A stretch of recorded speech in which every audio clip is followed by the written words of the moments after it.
જય દ્વારકાધીશ, જય ગિરનારી. આજે જવાનું તું ગિરનાર ચડવા, કરાયું ચેકિંગ, ગિરનાર ચડવાનું કરી દીધું ચાલુ. મારા ભાઈબંધ કરતા તો ડોહીમાની હિંમત હારી છે, ગિરનાર ચડે છે. ચડી ગયો તો 1000 પગથિયા. ગિરનાર ઉપર વાદળ અડીને જતા હતા, નાઈ ગરમી થતી. ધીમે ધીમે કરીને પહોંચી ગયા પેલી નાવટીએ.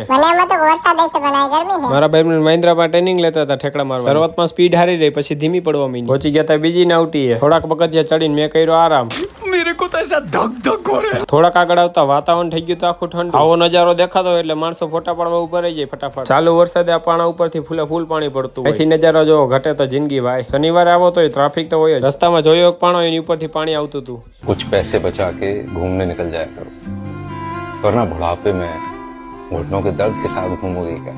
ચાલુ વરસાદે સામેથી આ સીડીમાં પાણી બહુ આવતું હોય. ઉપરથી ભવનાથ આખું દેખાતું હતું, જુનાગઢ દેખાતું હતું આખું. રસ્તામાં એક બેન મહિલાજી માર્બલનો ટુકડો લઈને ઉપર ચડતા. અમુકને બેગમાં તકલીફ થતી હોય. જીવને જોખમમાં નાખીને ફોટા તો પાડવા જ પડે હો. હાલો મહિલા બીજા મિની બ્લોગમાં. તાલાગન તમે લાઈક, શેર, સબસ્ક્રાઇબ કરતા જજો.